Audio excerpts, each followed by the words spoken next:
Merhaba, ben Kerem Çilli. Bu videomuzda size evimize kurmuş olduğumuz bütün evi ısıtan ısı pompası sisteminin, Visma'nın ürün grubunu anlatacağız.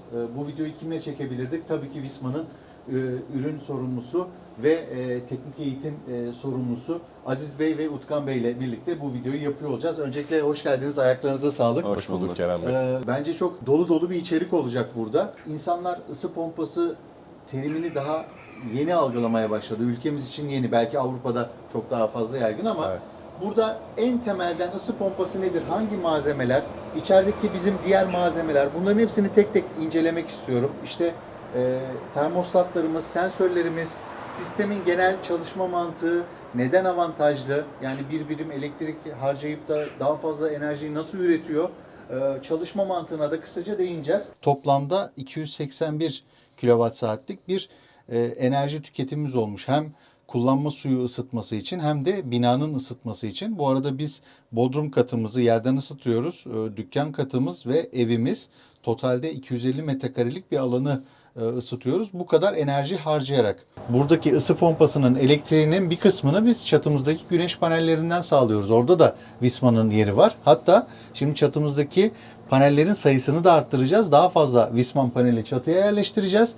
Böylelikle ısı pompasının kışın ihtiyaç duyduğu enerjinin çok büyük bir bölümü veya tamamı güneş panellerinden sağlanacak. O yüzden benim sürekli baktığım menü burası. Burada benim en hoşuma giden noktalardan bir tanesi de şu. Sağ alt köşedeki buton. Ayarladığım saat diliminden çıkmışız mesela. Gece 3, 4, 5. Ben daha fazla sıcaklık istiyorum. Ya da sıcak su istiyorum. Hemen basıyorsun. Akşam misafir geldi diyelim, uzun kalacak. Evet. Oradan bir tuştan zaman programını değiştirmeden konfor işletmeyi Evet, alabiliyoruz. anlık reaksiyon vermesini sağlayan hazır modlarımız da var. 60 dereceye 60 hemen dereceye hemen çıkartmaya çıkartmış çalışıyor. olduk. Sıcak suyla işiniz bitti.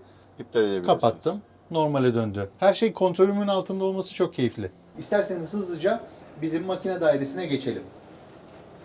Evet, dilerseniz şimdi Visman yetkililerini burada bulmuşken ürünlerin detaylı incelemesini yapalım. Hem teknik tarafta hem ürün gamı anlamında neler var bu sistemin içinde birlikte inceleyelim. Utkan abi, istersen senle başlayalım. Makine dairemizdeki ürünleri bize anlatır mısın?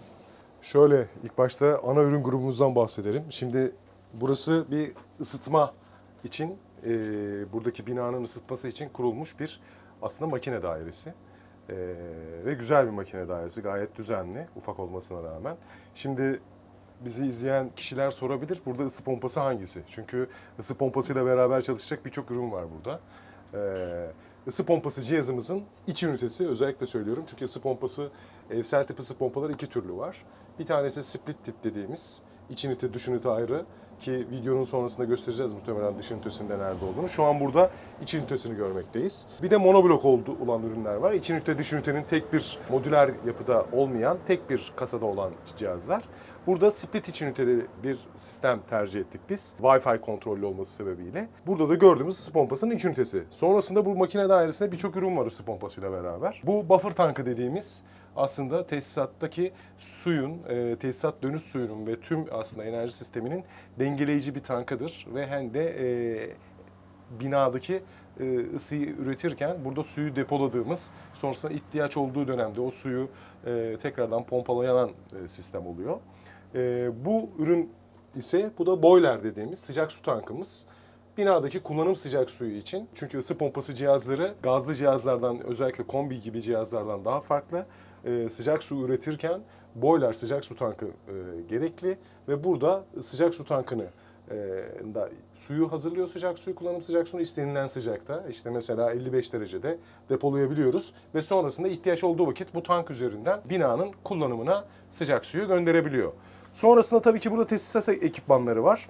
Şimdi ısı pompası deyince, ısı pompası havadan suya cihazlar. Havadan suya dediğimiz, yani dış enerjisini havadan alan ama sonrasında enerjisini aslında suya aktaran cihazlar ve burada görüyorsunuz tesisat boruları vesaire, işte bu binaya ana pompa grubu, bütün o ısıtılan, iklimlendirilen suyu basan grup aslında diyebiliriz. Onun için aslında ısı pompasını hani çok farklı bir cihaz gibi düşünmeyelim.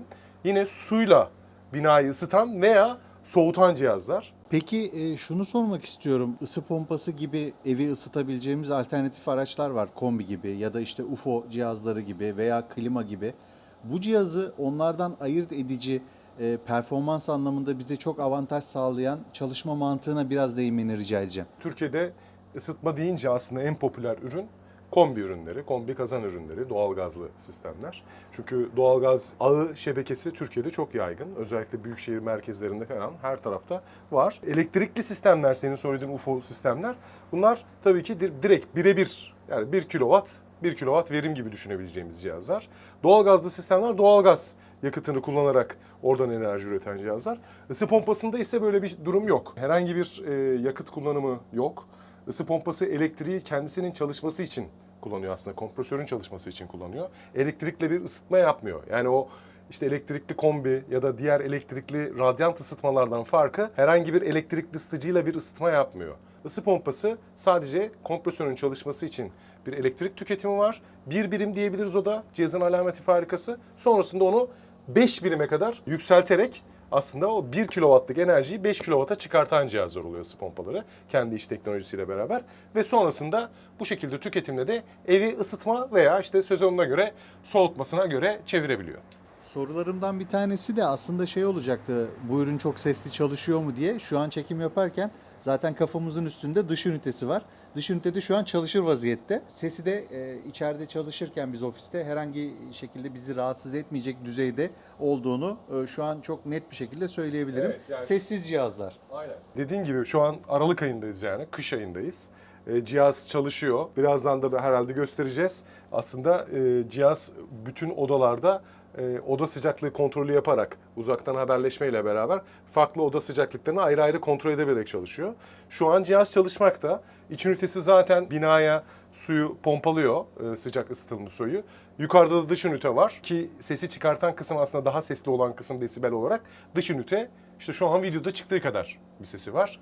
Gayet de sessiz bir ürün ki dışarıda olduğu için de zaten dışarının o ses ortamıyla beraber aslında sıfır sessiz çalıştığını söyleyebiliriz ki iç ünitenin de şu an çalışma sesini görüyorsunuz. Yani buradan belki biraz daha soğuk havalarda biraz daha ısıyı daha fazla pompalaması gerektiği, burada depolaması gerektiği dönemlerde bir tık daha belki sesli olabilir ama bu makine dairesinde bile hani gayet insanı rahatsız etmeyecek seviyede bir ses ortamı olduğunu söyleyebilirim. Çok teşekkürler bilgi için. Buradaki tanklar, bu da su deposu. Dışarıdan bulabileceğimiz herhangi bir depoda su deposu olarak kullanılabilir.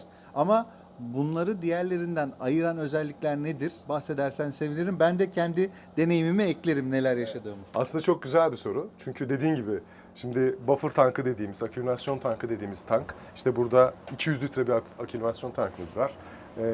300 litre bir boilerimiz var. Şimdi sorabilirsin tabii, bunların hepsi tank. Bunların hepsi Viessmann marka bu arada. Ana cihazların hepsi ısıtma için kullanılan cihazlar Viessmann marka. Şimdi neden dediğin gibi başka tanklar, boş tanklar, işte bunların önemi nedir bu tankların diye konuşursak. Şimdi bu az önce söylediğim gibi ısıyı, sıcak suyu depolayıp sonra bina tesisatına pompaladığımız aslında bir enerji tankı, buffer tankı. Burada onu ne kadar, çünkü bu ısıtıldıktan sonra belli miktar yaptıktan sonra ısı pompası çalışmasını bırakabilir. Çünkü evin ısı ihtiyacına göre ve sonrasında buradan ısıyı pompalıyoruz. Ne demek? Burada o enerjiyi muhafaza etmemiz gerekiyor. Oradaki ısı kaybını ne kadar az yaparsak aslında bina ısı pompasının daha az çalıştığı, daha az elektrik tükettiği ve buradaki depo enerjiyi akşamda da kullanabileceğimiz bir sistem aslında. Buradaki ısı kaybı ne kadar az olursa o kadar enerji verimli bir bina tasarlamış oluyoruz. Onun için burası çok önemli. Burası binayı ısıtladığımız depo enerjisi. Sonra bu tarafa geliyoruz. Yine izolasyonlu ürünler bu ikisi de. Burası da boiler, kullanım sıcak suyu tankı. İşte burayı set ettik. Mesela şu an işte 55 derecede set edildi. 55 derecelik boilerin içinde sıcak su var. Herhangi bir tüketim yok ve o zaman ısı pompası burayı set ettiği sürece hiçbir çalışma yapmaz. Bu 55 derecenin ne kadar kalacağı önemli. Mesela kış aylarında işte bu makine dairesi, işte 3 gün boyunca hiçbir kullanım olmadı, kullanım sıcak suyla ilgili. Sadece ısıtma var. Hiç buraya dönmedi ısı pompası. İşte o 55 derece 50 derecenin altına düştüğünde tekrar ısı pompası, hiç tüketim yoksa orayı tekrar ısıtmaya başlar. Tekrar 55 set etmeye. İşte o 5 derecelik korumayı ne kadar yapacak, o çok önemli. İşte bu da senin deneyimlerinde sen herhalde test ettin bunu. Ben de dış ses olarak bunu anlatayım. Her zaman da anlatıyorum. Semaver örneğini veriyorum. İlk kurduğumuz zaman Kasım ayıydı yanlış hatırlamıyorsam. 45 dereceye ayarladık. Akşam belki 4-5 gibi o dereceyi yakaladı. Sonra elektriğini kestik. Sabah uyandığımızda 44'e düşmüştü. Yani baktığınızda nereden bakarsan bakın 8-10 saatlik bir sürede sadece 1 derecelik bir düşüş söz konusu. Ben hep semaver örneğini veriyorum. Çay içerken bile ikinci bardağı doldururken soğumuş oluyor alttaki su ve ısıtıyoruz. Burada ilk karşılaştığım zaman bu değerlerle hakikaten çok şaşırmıştım. Zaten cihazı buraya taşırken de bayağı eziyetli taşıdık. Oldukça ağır ve gerçekten de söylediğin gibi klasik bir depo değil. Onu deneyimledim ve gördüm. Yani senin deneyimin önemli.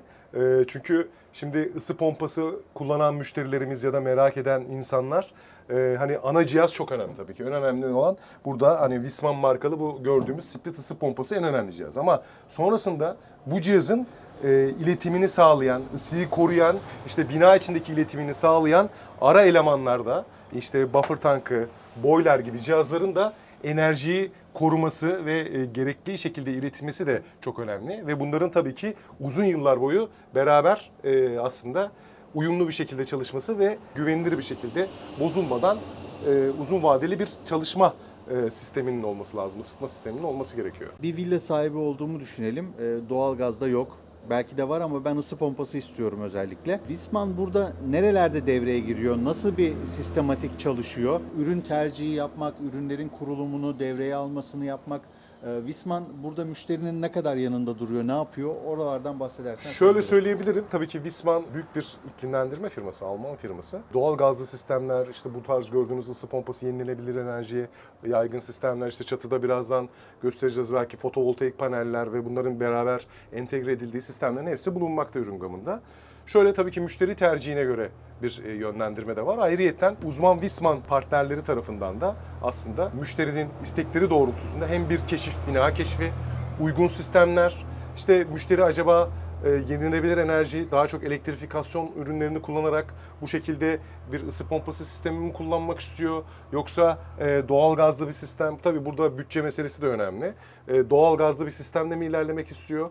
Ve evin içindeki o iletim elemanları, nedir bu işte bir yerden ısıtma varsa o radyatör vesaire gibi diğer iletim elemanları da önemli. Bunların hepsinin bir keşfini yapıyor ve uygun ürünü, cihazı müşterinin istediğine göre, o müşterinin isteğini yönlendirerek ve şekillendirerek en doğru cihazı Viessmann partnerleriyle beraber seçmiş oluyor. Sonrasında o cihazların aslında Viessmann merkezde işte satıştaki olan arkadaşlar veya işte teknik taraftaki olan arkadaşlar o cihazları değerlendirerek, bu tarz bir sistem için konuşuyorum, uygun cihazların optimizasyonunu yaparak sonrasında müşterimizle paylaşılıyor diyebiliriz. Bu partner dediğimiz firmalar sıfırdan binanın bütün bu borulamasını, işte yerden ısıtmaysa veya kolektör bağlantısı hepsini yapabiliyorlar mı? Burada eğer sıfır bir binaysa ve bu tarz ihtiyaçlar da gerekliyse bir Viessmann partneri, uzman, taahhütçü bir Viessmann partneri dediğimiz bayimiz bu binanın A'dan Z'ye ısıtma ile ilgili bütün tertibatını kurabilecek nitelikte oluyor. Ve uygun ürünleri seçerek de sonrasında o iletim elemanları, işte radyatördür, yerden ısıtmadır, işte boiler'dır, buffer tankıdır, pompa gruplarıdır, ısı pompasıdır. Sonrasında bu gördüğünüz işte tesisat boruları, izolasyonları hepsi, işte gördüğünüz burada tesisat iletim elemanları, 3 yollu vanalar vesaire, denge tankları, işte genleşme tankları vesaire hepsini kurarak sistemi bitiriyor. Anahtar teslim müşterinin kullanımına sunuyor. Çok teşekkür ediyorum. Ürünlerin garantisini merak ettim. Aklıma gelen bir diğer soru da o. O garantiler konusunda da bilgi verebilir misin? Şöyle, ürünler 2 yıl garantili hepsi. Ama sistem garantisi dediğimiz bir durum var. Bunlar tabii ki sisteme göre bütün işte bu ürün gruplarının Viessmann olmasıyla beraber özel garanti seçenekleri de olabiliyor. Ya da ekstra garanti uzatımı gibi modellerimiz de var. Bunları da artık müşterinin isteği ve sistemin kurulum durumuna göre seçeneklendirebiliyoruz. Utkan Bey çok teşekkür ederim. Çok güzel bilgiler edindik. Sağ olun. Sizi biraz yorduk. Birazcık da Aziz Bey'i Estağfurullah. yoralım. Teknik tarafta bazı sorularım Aynen. olacak. Aziz arkadaşımız da çok güzel hem bu cihazın nasıl çalıştığını ve o diagnosisini gösterecektir. Teşekkür ederim ben de. Çok teşekkürler. Aziz Bey dilersen ısı pompasının menülerinde biraz gezinelim. Neler yapabiliyoruz? Siz teknik servis olarak uzaktan bağlanabiliyor musunuz? Teknik ekipmanlar, uzaktan kontrol ekipmanları, yazılımlar, cep telefonu uygulamaları hepsinden bahsedelim dilersen. Evet Kerem Bey, birlikte ısı pompamızın ana menüsünü inceleyelim. Şimdi ana ekranımızda ne görüyoruz? Gidiş suyu sıcaklığımız 45 derece olduğunu görüyoruz. Şu an ısı pompamız çalışıyor, mevcut. İç evimizin istediğimiz sıcaklığımız 22 derece. Dış hava sıcaklığımız 16 derece. İşletme türümüz sıcak su ve ısıtma. Bunu biz şurada oklarla işletme türümüzü seçebiliyoruz. Şöyle bir ana menüye girmek istiyorum. Bizim bu cihazımızın çok özellikleri var. Yani bu özellikler bizi de servis kolaylıklı ve müşteri memnuniyetini sağlamış oluyoruz. Mesela bu bir diyagnoz sistemimizde ısıtma, sıcak su, elektrik ısıtıcımız, kompresör, pompa, dış ünitenin fanları, ne zaman çalışması gerektiğini, kaç derece olduğunu, taleplerimiz ne olduğunu, bu arada taleplerimizi, mevcut sıcaklıkını hepsini görebiliyoruz. Bunu aynı zamanda da müşteri telefondaki uygulamasındaki VK App uygulamasında buradaki gördüğümüz değerleri telefonda da görüp ona göre istediği talep sıcaklıklarına göre değiştirebiliyor. Ve zaman programını da aynı şekilde cihazda da telefonunda da zaman programını burada değiştirebiliyor. Ana ekrana geldiğimizde istediğimiz oda sıcaklığımız mevcut 22.4, istediğimiz 22. Kullanma suyumuzda istediğimiz 47, mevcut 44.6. Bunu da aynı zamanda ekrandaki cihaza da görebiliyoruz. İstediğimiz olduğu sıcaklık 45 derece, mevcut 47 derece. Buradan da kullanma suyunu girdiğimiz zaman programımız var. Buna da zaman programımıza göre saatlerini, ne zaman sıcak su ihtiyacımız olduğunu, ne zaman ihtiyaç olmadığını, bunu aynı zamanda resirkülasyon pompamızı da daha verimli çalışması için programlanabiliyor. Bunu aynı zamanda da hem müşteri telefonundan hem servis uzaktan da bu bilgileri elde edebiliyor. Elektrik tüketiminde evet, mesela geçen hafta gerçek rakamları verelim. 18 Aralık'la 24 Aralık arasında toplamda 281 kilowatt saatlik bir enerji tüketimimiz olmuş. Hem kullanma suyu ısıtması için hem de binanın ısıtması için. Bu arada biz bodrum katımızı yerden ısıtıyoruz. Dükkan katımız ve evimiz totalde 250 metrekarelik bir alanı ısıtıyoruz. Bu kadar enerji harcayarak. Ve bu da yaklaşık olarak 7'ye bölersek günlük 40 kilowatt saat yapar. Ve bugünkü elektrik fiyatlarıyla 3 katı bir günde 100 TL'ye ısıtıyoruz diyebiliriz. Evet, dijitalleşme platformumuzda çok güzel bir başarı elde ettik. Buradan gösterebiliriz.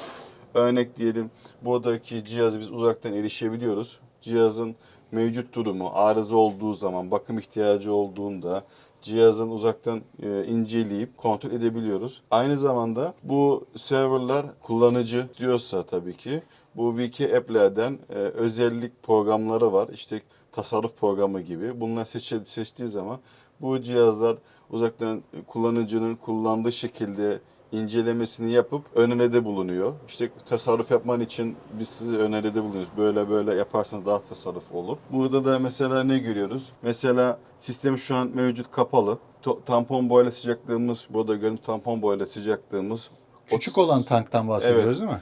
Isıtmanın depoladığımız sıcak depomuz. Dış hava 14.9 derece. Uzaktan erişim Wi-Fi modülümüz şu an mükemmel çekiyor. Yani internet ağımız iyi. Yakında. Aşağı doğru indikçe bu kullanma su programımız, ısıtma su programımız. Şu an müşterinin istediği sıcaklık 47 derece. Mevcut 46.9 derece ve sirkülasyon pompamız açık. Bunu inceleyebiliyor servis yani uzaktan da. Bunun ayarlarını ayarlayıp müşterinin konforunu daha konfor hale getirmek için buradan takım şeyleri güncelleyebiliyoruz. Biraz da dilersen şeyden konuşalım. Bu verileri buraya gelmesini sağlayan sensörler, internete veriyi taşıyan o kutu, o detaylardan da bahsedelim. Biz dışarıda mesela bir tane sensör olduğunu biliyorum. Dış ortam sıcaklığını ölçüyoruz. Burada bir kutu var. Bu kutumuzdan bahsedelim dilersen. Bismarck ısı pompalarımızda kontrol paneli çok akıllı bir fonksiyona sahip. Yani sadece bir sensöre bakıp doğru kalk yapmıyor. Çok detaylı bir sensör gamımız var. Cihazın bütün sensörlerini ölçüp sensörün ihtiyacına göre bir çalışma prensibi var. Çalışma prensibinin de bizim buradaki Wi-Fi kitimiz bütün dijital platformumuza paylaşabiliyor. Yani Verileri oraya gönderiyor. aktarabiliyor. Aziz Bey, aşağıda makine dairesinde birçok ürünü gördük.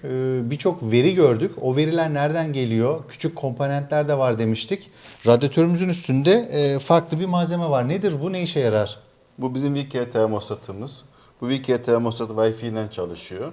Buradaki sıcaklık değeri mesela örnek diyelim 22 derece ayarlı. Şu an 22. Bunu aynı zamanda telefonda da 22 derece olduğunu görebiliyorsun. Mevcut sıcaklığına göre de termostatı kapatıp açıyor. Buradaki sıcaklık değerlerini değiştirdiğimiz zaman da uygulamada da sıcaklık değeri değişiyor aynı zamanda. Uzaktan da eve mesela geç ya da erken gelecekse mevcut sıcaklık değerini uzaktan telefondan değerlerini değiştirebiliyorsunuz. Eve gelmeden ayarlıyorum. Evi 23 yap diyorum. Burayı 22'den 23'e dönüyor. Tabii ki. Bu cihazla, bu termostatla mümkün hale geliyor. Aziz Bey, bir de böyle bir sensörümüz var. Bunun ne işe yaradığını öğrenebilir miyim? Bir de biz bunu nereye montelemeliyiz? Bu bizim iklim sensörümüz. Bu sıcaklık sensör, oda sıcaklık sensörümüz. Bunun özelliği de var. Nem. Hem sıcaklık hem nemi ölçüyor. Nemi de ölçüyor. Bu sayesinde de gerçek hissedilen oda sıcaklığını göre sistem çalışıyor. Oda termostatımız da bu iklim sensördeki aldığı sıcaklık değerine göre, gerçek oda sıcaklık değerine göre konforlu çalışmaktadır. Bunun da montajı yeri göğüs hizasına montaj edilmesi gerekiyor. Birden fazla sıcaklık sensör ölçümümüz noktalarımız var. Bu sayede de daha verimli, daha konforlu bir sistemi elde ediyoruz. Şimdi örnek görürsek diyagnozumuzda sıcaklık sensörleri menüsümüz var. Oraya girdiğimizde işte ne tür sensörler değerlerimiz var. İşte dış hava sıcaklık sensörümüz, evaporatör sıcaklığımız, primer gidiş su sıcaklığımız, sekonder gidiş su sıcaklığımız ve ısıtma gaz sıcaklığımız, yani bu dış ünitedeki gaz sıcaklığımızın, ısıtma su deposunun sıcaklık sensörü ve boiler sıcaklık sensörümüz de mevcut. Bu bütün sensörleri akuple ederek en konforlu, en verimli şekilde cihazımız çalışmaktadır. Tabii ki bunun çalışma prensibini de biz uzaktan erişim sağlayarak görebiliyoruz. Burada trend de çizebiliyoruz. Örnek bilgisayara tekrar bilgisayara doğru yönelebilirsek. Burada da müşterinin mesela elektrik tüketimlerini uzaktan görüp ve hatta burada aylık, günlük, haftalık tükettiği elektriği ve bu tükettiği elektriğin karşılığında ne kadar enerji aldığını da görebiliyoruz. Örnek diyelim, burada 8.6 kW enerji aldığı bir yerde burada da 40 kW enerji elde ettiğini de bu tabloda rahat şekilde görebiliyoruz. Evet, burada da tek oda kontrollü bir sistemimiz var. Yukarıda müşterimizin oda termostatı var. Bu oda termostatından da ofis katında bunu da sıcaklığını buradan kontrol ederek değiştirebiliyoruz. Aziz Bey, birçok markanın ısı pompası var. Bunu biliyoruz. Bu Viessmann ısı pompası, bizim burada kurulan sistemin diğer markalardan ayırt edici özelliklerinden bahsetmeni rica edeceğim. Çok özellik var ama bir tanesinden bir başlayalım istiyorsanız. Bizim uzaktan erişimimizin yaptığım programımızda mesela ne görebiliyoruz? Her cihazlarımızda veri trendler dediğimiz bir trend grafiğimiz var. Burada grafiğimizde müşterinin sistemine bakarak hangi sensör ölçmek istediğimizi ve bu sensörlerin hangi tarih aralarında kayıt etmek istediğimiz gereken durumlarda kayıt altına alıp cihazın konforlu çalıştığını, verimli çalışıp çalışmadığını buradan detaylı inceleyebiliyoruz. Bu bize çok özellik sağlıyor. Hem müşterinin konfor açısından ve enerji tüketim açısından çok güzel veriler sağlıyor. Bu veriler sayesinde de biz sistemi daha iyi konfigürasyon yapabiliyoruz. Tüm ayarları da uzaktan erişebildiğinizi konuşmuştuk herhalde. Parametreleri değiştirebiliyorsunuz. Evet, Doğru tabii mu? ki. O sistem de var bizde mevcut. Mesela burada bizim cihazda şu an ısıtma ve sıcak su kullanımı var. Ama müşteri ileride bu ısı pompanın da soğutma talebi olursa biz bunu uzaktan da parametreyi ayarlayarak soğutmayı ayarlayıp kodlayabiliyoruz. Yani ben yazın bir fan coil alsam, sisteme bağlasam, size desem ki Aziz Bey ben fan coil aldım, onu da bir devreye alabilir miyiz? Uzaktan bunu yapabiliyorsunuz. Uzaktan yapabiliyoruz ama tekrar servisinde yerinde Görmesi tabii ki faydalı ama Daha hani yetenek faydalı. olarak bu cihazların, Tabii ki. bu yazılım altyapısının böyle bir yeteneği de var. Bizim sistemde çok güzel bir şey daha var. Bizim ısı pompamız, şu sistemdeki gördüğümüz kompresör, vanası, check valve'leri, bunların çalışma ömür süreleri var. Burada da gördüğümüz gibi kompresörün risk olmadığını, yani şu an kompresör ömrünü daha tamamlamamış. Ama atıyorum 10 yıl sonra burada risk görebilirsin. Onun için daha özel bakımlar var. Bunları yaparak bunun sistemin daha uzun vadeli çalışması için diyagramımız bu. Bu da çok güzel bir program.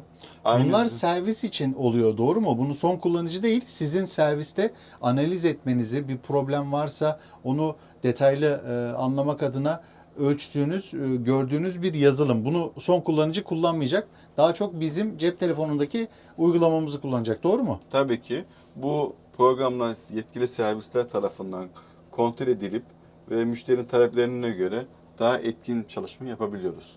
Aziz Bey, hazır sizi burada yakalamışken son kullanıcılar için olan VCare uygulamasını ben gayet aslında pratik, çok da güzel kullanıyorum. İstediğim bilgilere kolaylıkla ulaşabiliyorum. Sizden bizi bu programın içinde gezdirmenizi rica edeceğim. Neler yapabiliriz burada? Evet, VK uygulamamızda bizim 4 tane ana temelimiz var. İlk ana temelimiz gösterge. Bu arada neler görüyoruz? Isıtma sistemimiz, kullanma suyu, elektrik tüketimi, termal çıktı ve ısı pompanın durumu. Diğer etkinliklerde işte burada bakım, arıza, uyarı olduğu zaman veyahut da bildiri gelirse bu bizim haber bülteni gibi, bilgi bülteni gibi bir yerimiz. VK Plus dediğimiz burada da özel asistanlar, özel tasarruf edilecek programlar var. Enerji Cockpit gibi. Bunları burada müşteri ihtiyaca göre seçip ve buna göre de VK uygulama app'ini daha konfigüre edebilir. Biz de Ocak ayında geçmeyi planlıyoruz aslında buna. Bakalım bize ne öneriler sunacak. Daha az enerji sarfiyatı gerçekten oluyor mu? Onu da izleyicilerimize gösteriyor olacağız. Evet, tabii ki. En sağdaki menümüz ayarlar. Burada işte profil, uygulama, genel, VK Smart Client, yetkili servis. Bu da çok güzel bir şey. Bu arada yetkili servis bizim Türkiye'deki Visman yetkili servislerini coğrafi olarak görebiliyoruz. Yetkili servis şu an mesela bizim buradaki bulunduğumuz, Darıca lokasyonu burası. En yakın servisi yönlendiriyor. evet, mesela buradaki Visel Teknik Mehmet Ay servisimizin bu sistemi bağlı olduğunu ve bu sistemdeki olan hataları kendi tarafından da görebildiğini ve burada atıyorum bir arıza olduğunda direkt servisi çağırabiliyorsunuz. Yani burada bir cihaz arıza olduğunda, bakım uyarısı geldiğinde direkt servisi buradaki programdan talep edebiliyorsunuz. Aynı zamanda da servis arızaya, bakım uyarısı kendi uygulamasında da görebiliyor. Ekranına düşüyor oradaki. Ekranına düşüyor ve buradan da size telefon açarak veyahut da bildirim göndererek randevuleşebiliyorsunuz. Belki biz farkında olmasak bile servisin ekranında problem var diye mesaj düşecek. Onlar bizi arayacaklar. Tabii ki. Kısaca böyle anlatmak istedim. Sizin de yaşadığınız, kullandığınız uygulamayı son birkaç ayda anlatmak istediğiniz bir şey varsa. Tabii kesinlikle. Ben burada benim için en çok dikkat çeken nokta elektrik tüketimi tarafı. Biz çünkü burada çatıda bir güneş enerji santrali sahibiyiz. Buradaki ısı pompasının elektriğinin bir kısmını biz çatımızdaki güneş panellerinden sağlıyoruz. Orada da Visma'nın yeri var. Hatta şimdi çatımızdaki panellerin sayısını da arttıracağız. Daha fazla Visman paneli çatıya yerleştireceğiz. Böylelikle ısı pompasının kışın ihtiyaç duyduğu enerjinin çok büyük bir bölümü veya tamamı güneş panellerinden sağlanacak. O yüzden benim sürekli baktığım menü burası. Kullanma suyu sıcaklığı için ne kadar harcamışım, ısıtma için ne kadar harcamışım. Bu cihazımızda soğutma özelliği de var. Ben size onu da soracaktım. Hazır yeri gelmişken hatta oraya da değinebiliriz. Ben menülerde gezinmeyi oldukça seviyorum. Ayarlaması çok kolay. Onu da söyleyebilirim. Kullanıcı dostu bir arayüz var. Mesela ben ne demişim? Saat sabah 6'dan akşam 22'ye kadar 22 derece olsun. Sonrasında da düşümlü olarak gece daha serin bir ortam olsun diye ayarlamışım. Çok rahatlıkla ayarlanabiliyor. Programı kullanması çok kolay. Onu söyleyebilirim. Burada benim en hoşuma giden noktalardan bir tanesi de şu. Sağ alt köşedeki buton. Ayarladığım saat diliminden çıkmışız mesela. Gece 3, 4, 5. Ben daha fazla sıcaklık istiyorum. Ya da sıcak su istiyorum. Hemen basıyorsun. Akşam misafir geldi diyelim, uzun kalacak. Evet. Oradan bir tuştan zaman programını değiştirmeden konfor işletmeyi Evet, alabiliyoruz. anlık reaksiyon vermesini sağlayan hazır modlarımız da var. İşletim modu ya da sıcak su istiyorum dediğiniz zaman ortalık hemen değer düşük olsa bile hızlıca su ısıtmak, Gördüğümüz gibi zaten 60 derece 60 hemen dereceye hemen çıkartmaya çıkartmış çalışıyor. olduk. Ve hani çok kolaylıkla bunu yapabiliyorsunuz ve buradan geldiniz, sıcak suyla işiniz bitti. İptal edebiliyorsunuz. Kapattım. Normale döndü. Her şey kontrolümün altında olması çok keyifli. Aziz Bey, son sorum, sizi çok yordum. Çok teşekkür ediyorum. Çok güzel bilgiler sağladınız. Burada soğutma diye bir bölüm de var. Şimdi bu ısı pompası ama soğutma da serinletme de yapabiliyor. Öyle bir yeteneğe sahip. Bizim ısı pompalarımızın modellerine göre soğutma aktif olan modellerimiz de var. Buradaki ısı pompamızda görüldüğü gibi aktif soğutma menüsü mevcut. Yani burada herhangi bir değişiklik yapmadan sadece aktif soğutmak istiyorsak, klima gibi soğutmak istiyorsak evin içerisinde sulu fan koy sistemi kurarak böyle direkt bağlayabiliyoruz ve parametrelerin değişiklik yaparak, konfigürasyon yaparak biz soğutma aktif hale getirebiliyoruz. Biz ürün tercihi yaparken soğutmayı da istiyorum demeliyiz size, değil mi? Normalde bu cihazlar sadece ısıtmak amaçlı kullanılıyor. Evet, bizim cihazda hem ısıtma amaçlı hem ısıtma ve soğutma amaçlı olan modellerimiz var. Eğer müşteri ileride evi de soğutmak istiyorum, klima tarzı kullanmak istiyorum diyorsa modelin ona göre alması gerekir. Mesela bizim buradaki ürün bu konuştuğumuz şekilde hem ısıtma yapıyor hem soğutma özelliği olan bir ürün. Hem de sıcak su. Evet, 3 tane farklı modda çalışabiliyor bizim cihazımız. Bunun için ayrı bir aksesuar gerek yok. Aktif soğutmak yapmak istiyorsak, yani bu klima tarzında soğutma isteniyorsa tabii ki evin içerisinde fan koyulu sulu sistem tesisatı yaparak bizim cihazdaki aktif soğutmayı kullanabilir. Eğer şayet yerden ısıtma bir sistemi varsa bizim, bunu da herhangi bir şey kullanmadan sadece yerden serinletmeyi kullanabiliyoruz. Çok teşekkür ederim vermiş olduğunuz bilgiler için. Çok faydalı oldu. Her zaman Visman olarak yanınızdayız. Evet, bu videomuzda Viessmann ekibi bizdeydi. Sağ olsunlar, birçok detaylı bilgi aldık kendilerinden. Ürün gamları hakkında bilgi sahibi olduk. Bu ürünün tüm evimizi ısıttığını, binayı komple ısıttığını söyleyebilirim. Bununla ilgili de tüm detaylı tüketim verilerini sizlerle paylaşıyor olacağım. Hatta şöyle söyleyeyim size, bu binanın enerji üretiminde güneş enerjisi kullanıyoruz ve orada da Viessmann marka paneller var. Çatıda bir güç artışı da yapacağız. Yeri gelmişken hatta final yapacaktık ama onu da sormak isterim. Viessmann markasıyla güneş paneli de bulabilir insanlar, evet, ve güneş enerjisi de kurabilir. Orada Vitovolt serisi, Vitovolt Evet. 300 serisi güneş panellerimizde de, fotovoltaik panellerle de aslında çatıda dediğin gibi bir güneş enerjisi santrali de oluşturabiliyoruz. Sonrasında işte o elektrifikasyon sistemini kurmuş oluyoruz aslında ısı pompasıyla beraber. Yani çatıda güneşi temiz üreten, enerji verimli üreten bir güneş paneli ve onu verimli tüketen, işte o az önce videonun başında da söylediğim 1'e 5, yani 1 kW'ı 5 kW'a çıkartan o 1 kW'ı da çatıdaki panellerde ürettiğimizde aslında karbon emisyonu sıfır, temiz, verimli bir kendi sistem kendine oluşturuyoruz. yeten bir ev. Kendi kendine yeten bir santral oluşturuyoruz. Zaten bizim bu projede yola çıkma nedenlerimizin başında kendi kendine yeten bir ev yapma hayalimiz vardı ve Viessmann'la da bunu çok büyük bir kısmını gerçekleştirmiş olduk. Şimdi çatımızdaki panellerde güç artışı da yapacağız. Elektrikli araç şarj istasyonumuz da olacak. Yağmur suyu da topluyoruz. Depolamalı güneş enerji santralimiz de var. Burası pozitif enerjili bir bina olacak ve elektrik kesintilerinde dahi bütün bina tüm konforuyla devam ediyor olacak. O anlamda da bu sistematiğin çok önemli parçalarından biri ısıtma, soğutma ve sıcak su ihtiyacımızı karşıladığımız, hatta en son Aziz Bey'le söylediğimiz gibi soğutma anlamında da bize fayda sağlayacak bir sistematiği bugün anlatmaya çalıştık. Benim için çok faydalı oldu. Umarım sizler için de faydalı olmuştur. Ayaklarınıza sağlık diyorum tekrar. Teşekkür ederiz. Sağ olun. Bir sonraki videomuzda görüşmek üzere.